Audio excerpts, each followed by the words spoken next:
Next on C-SPAN, the daily White House press briefing with Press Secretary Sean Spicer.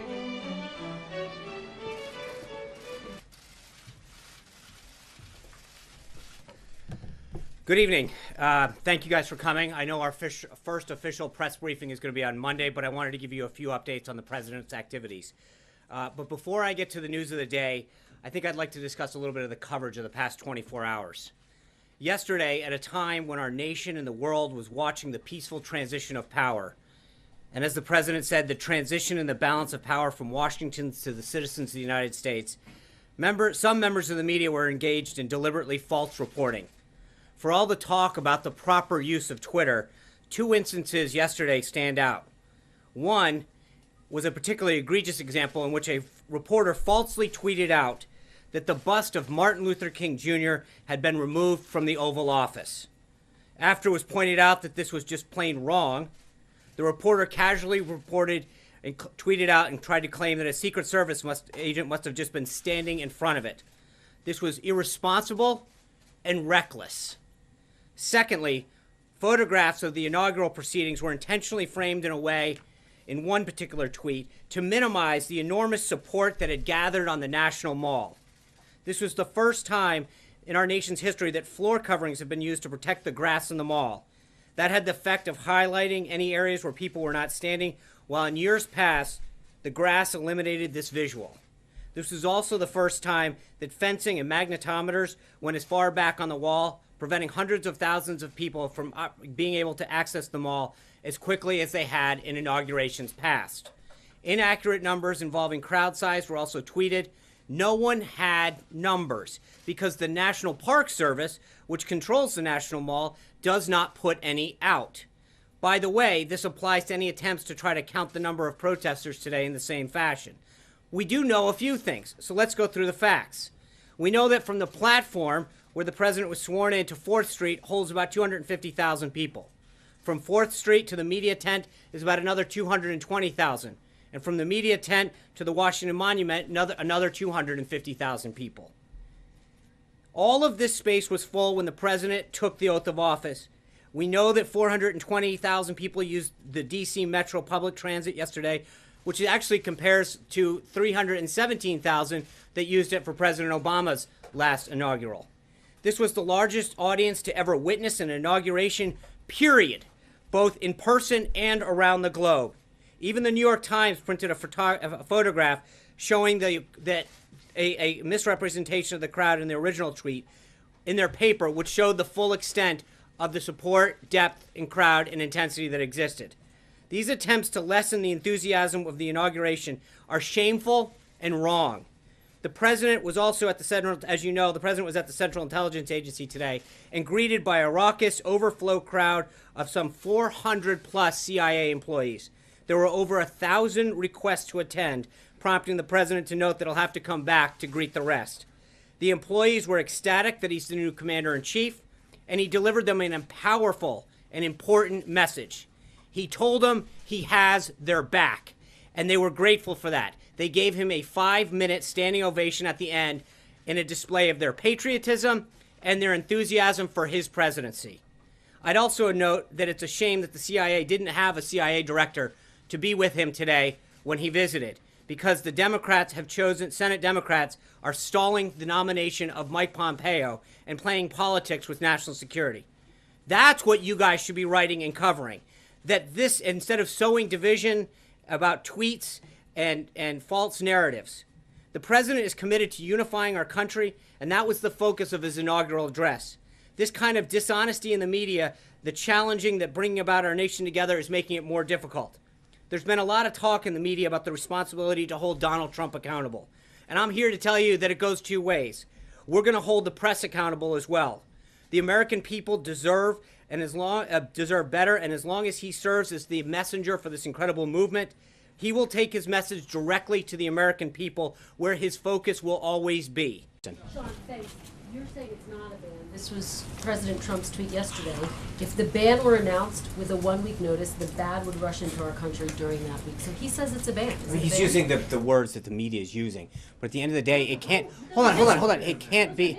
Jonathan, thanks. I'll let Kristen talk. it can't be a ban if you're letting 1 million people in. If 325,000 people from another country can't come in, that is by nature not a ban. I understand your point, but It is the extreme president vetting. himself called it a ban. I understand. Is he confused, or are you confused? No, I'm not confused. I think that the words that are being used to describe it are derived from what the media is calling this. He has been very clear that it is extreme vetting. It seems to I fit got into it. this I got it. broader point, Sean, which Paul Ryan said today. I think it's regrettable that there was some confusion on the rollout of this. The House Speaker saying that.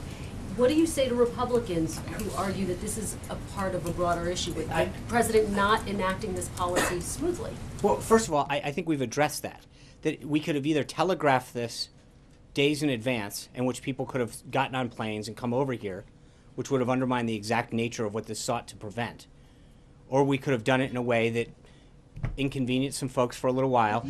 Can I answer the question? No. I do. There's clearly some confusion, but I think part of it, your network was one of the people that just hours ago told people that General Kelly was unaware of what's going on, and then moments later, he gets on air saying, here's how many times I can brief. So, if, I mean, with all due respect, I think you have been part of the confusion. You have helped cause this, despite claims that whatever, you claim that you have sources that tell us. General Kelly stands up and says, this is how many times I've been briefed, this is how many people are involved, and yet you were out there for... I think there was a New York Times report that was cited. Okay, so I apologize that NBC News' reporting is based on the New York Times false reporting. But at the end of how can it be accurate reporting, Glenn, if... Things can be Okay, true. so It can be true that he the saw it Secretary of twice. Homeland Security just stood up, and so you're calling him a liar? He didn't say he saw the specifics. Jonathan, I'm talking to Glenn. I'm talking to. You said that he was the report in the New York Times said that he was unaware of the ban. Sean, let me ask you a question. Hold on, no. Answer the question because you just called us. A couple of minutes ago, you stood at the podium and you reiterated something you said yesterday about anyone who doesn't agree in terms of the career bureaucracy should hit the road. I'm paraphrasing. Of course. You had a statement that President Trump made where he accused the acting attorney general of betraying her own department by expressing a counter opinion. Don't you think that kind of language has a chilling effect on the public statements that your officials make? No, I think there's a big difference. Think about the process that worked it here. The Department of Justice's Office of Legal Compliance vetted the executive order, sent it back to us saying it was completely compliant. Then the acting attorney general goes out and says, I'm not going to enforce it. You tell me how that jives. Because at the end of the day, if the acting attorney general has an office under her jurisdiction that says that something is legal and compliant, and then she gets out there and says, I'm not going to enforce it, that doesn't sound like an attorney general that is upholding the duty that she swore to uphold. So, can I at the end of the day, then she should step down. But at the end of the day, the attorney general either had a problem with her own division approving something, but it wasn't the president she had a problem with. The president followed the process, sought feedback, went through the interagency review, had other departments sign off, despite the reporting that said it was otherwise. He got, hold on, guys. Betrayal. David. That's a very hard word. Why don't we just let me answer Glenn so we can be polite now, huh? And what the answer is that we went through the process. The Office of Legal Compliance came back and said this is a compliant executive order, it's fully legal, and it can be executed. So then for the Attorney General to turn around and say, I'm not going to uphold this lawful executive order is clearly a dereliction of duty, and she should have been removed, and she was. So I mean, I just, it is odd to me that we're having a discussion about somebody whose job it is to execute lawful orders, who chose not to do it, who chose not to do it, and then we're questioning whether or not we were right to remove her. That's the right thing to do. And if you looked at the folks from the right and the left, constitutional scholars this morning, they said we might not agree with some of the policies or the political or the party of the president, but he was right to do this. He had every right. Why use the word betrayal? Because the department's job is to execute. I mean, they're the Department of Justice, and if you have a legally executed order, and the attorney general says, "I'm not going to execute it," that clearly is a betrayal of what she's supposed to. I'm not going to define the word, Glenn. Yeah. Sean, I think the New York Times report said that the secretary did not receive a full briefing until the executive order was being signed. So my question is, can we expect that secretaries, agency heads, when there are future executive orders or changes of policy, may not receive full briefings. Look, the secretary was briefed on multiple occasions with the language of the order. I don't know how you can say this any other way. A full briefing, which is what the New York Times reported. And I'm telling you that I don't believe the New York Times reporting is accurate. That what I'm telling you is that the secretary on multiple occasions was briefed, his senior officials were briefed. Not just briefed, they were part of the drafting process. It went through, not only that, just back up. So they get consulted and briefed. It goes through the Office of Legal Compliance. Then it gets shipped out to the NSC and the Homeland Security Council. This went through a very, very extensive staffing process. So the idea that you can talk, whether or not he got fully briefed, or he was briefed multiple times, saw the language, his staff made edits, it came back multiple times. I'm not sure how much more briefing you can do. Question, looking at a bigger picture, this president, when he came in, said he was going to gather us all together, that he was going to bring us together, and the actions taken in the first 10 days seem to indicate otherwise from people in his own party. The use of the word betrayal. How is this president going to address the fact that people are looking to him to bring people together, and yet with his own words seems to be driving us apart? I think that's a very one-sided way of looking at this. I think he's brought, I think he's brought unions together, business leaders together, Republicans, Democrats, independents. I think someone who doesn't carry out an act and using that as a way to describe that he's not bringing the country together is not exactly a representation. One quick Hold follow-up. on, the president has done a tremendous amount through both what he has said and done, more importantly, to start to bring this country together. And his policies, frankly, are focused on keeping every American safe and getting every American a higher paying and better paying job. I think that is something that benefits all of us. Yesterday, we called several outlets who were severely misreporting this topic to better inform them about what this memo means. So let me just walk through this real quick. This is the 2001 NSC stand-up memo. This is the 2009 memo. And then this one is I've got the 13 here as well, or the 2017 rather, right here. This is the language that consists of the national security team, the director of the Central Intelligence, and the chairman of the Joint Chiefs of Staff, as statutory advisors to the NSC, shall also attend NSC meetings. That is the identical language in 2017 as it was in 2009 when Obama drafted his. Verbatim, identical. The makeup of the Principals Committee from 2017 is exactly as it was in both 2017 as it was in 2001. 100% identical, except we add the word also. I think it's pretty clear that if you look at all three of these, that's what it does. To be clear, the memo just yesterday, we called that out. Starting with the membership of the NSC, as you can see here, the language that's part of the president's memo is identical to the language from President Bush's 2001. The only thing that's changed in this is the addition of the Director of National Intelligence as a position that didn't exist in 2001. For what it's worth, it's the same as Obama, save for the word also. In terms of the Principals Committee, as you can see from the various language here, and this is, I'll give you 2017 on the Principals Committee. This is the Principals Committee in 2017. And this is the 2001 Principals Committee. It is literally 100% the same. 2001 and 2017 are identical. So this idea that there's been a change or a downgrade is utter nonsense. April. Sean, two questions. One, how important is national security information to you? How you're saying that they're at the table and they can come to the table if they want at some meetings. But No, that's not what I said, just to be clear. Okay. I don't think I can underscore this enough. What we're saying is nothing has changed. We've in fact added and grown this. The director of national intelligence and the chairman of the Joint Chiefs are by statute part of the NSC. Full stop.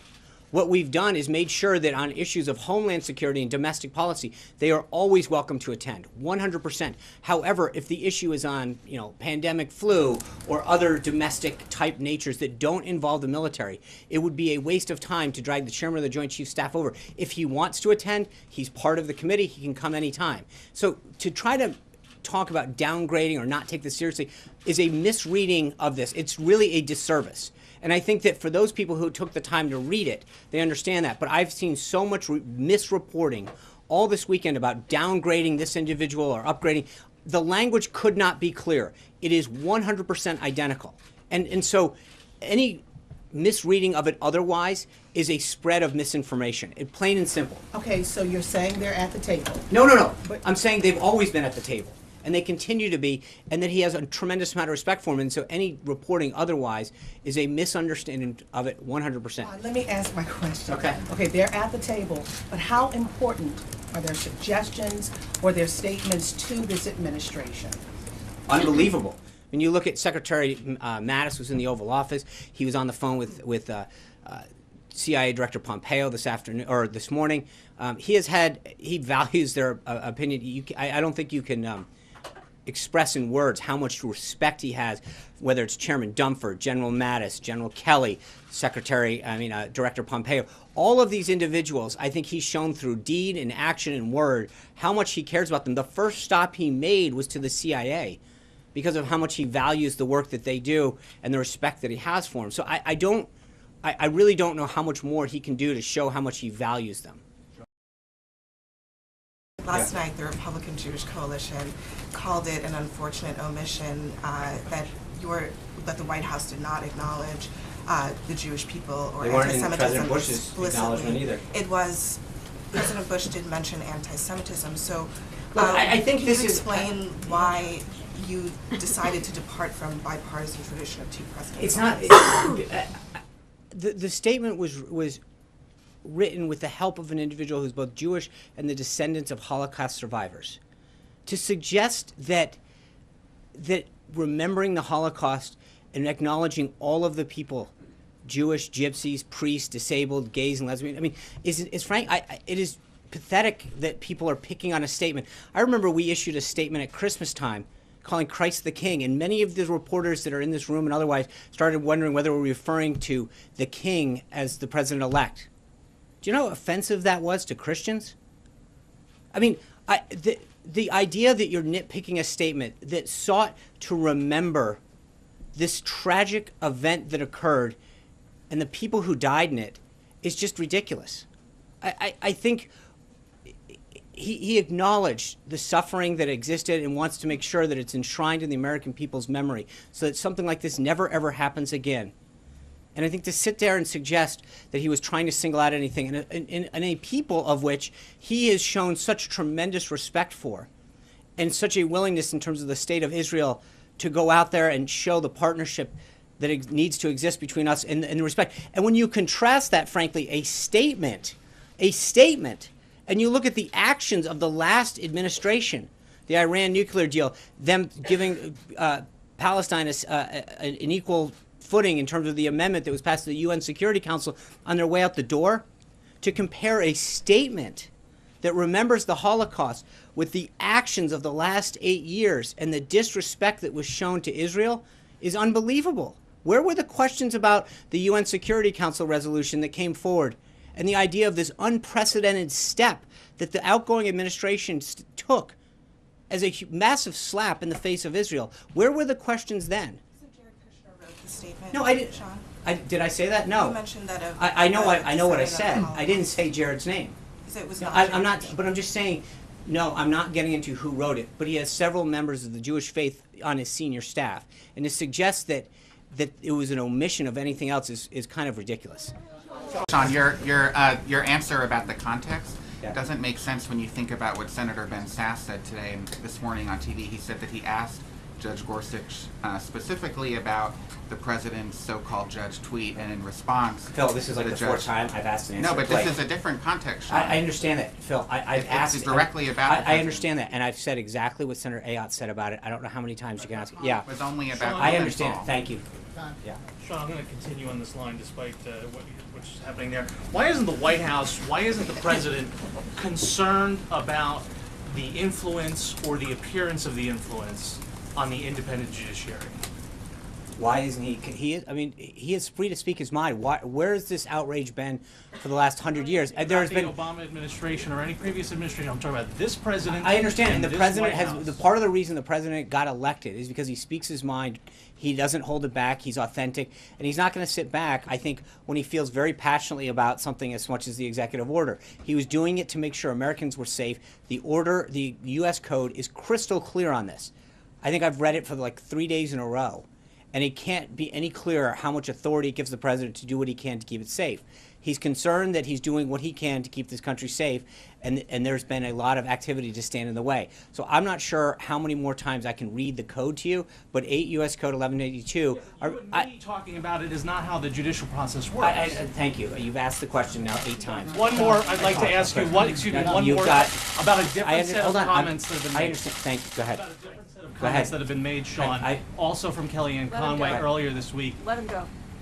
Earlier from this week, you said this is in context of the Nordstrom and not about what she was counseled about, but about something she said to CNN earlier this week, is that the president doesn't comment on everything. And so I want to contrast the president's repeated statements about Nordstrom with the lack of comments about some other things, including, for example, the attack on Quebec Mosque and other similar environments. Why is the president, when he chooses to... Do you know, hold on, before, because you just brought that up, I literally stand at this podium and opened a briefing a couple days ago about the president expressing his condolences.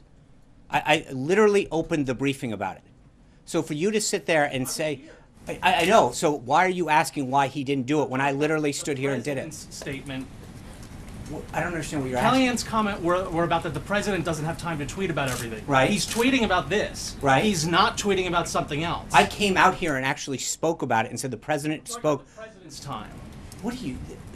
You're equating me addressing the nation here in a tweet? I mean, that's the silliest thing I've ever heard. Okay, this is silly. Okay, next. Okay, people. Okay, and you're equating thank you. You've asked your question. Thank you, Kristen. Sean, thank you. A couple of questions. Yeah. I want to go back to that draft executive order that would undo some of the restrictions for handling detainees. Has the president seen that draft EO? I'm sorry, the one that he's Has signing? he seen it? No, the draft executive order that would undo the restrictions on how to handle detainees. I guess I'm having a hard time. You're asking me if a document that's not a White House document he's seen. I don't believe, to the best of my knowledge, and so I would ask.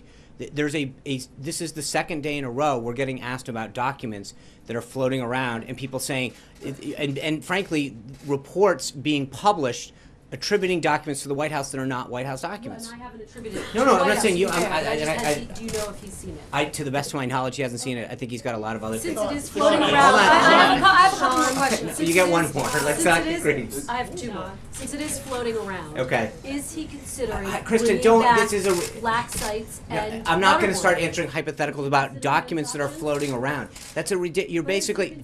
Okay, Kristen, we're going to end this right now. Hunter, no, Hunter Walker. Thank you. Summer.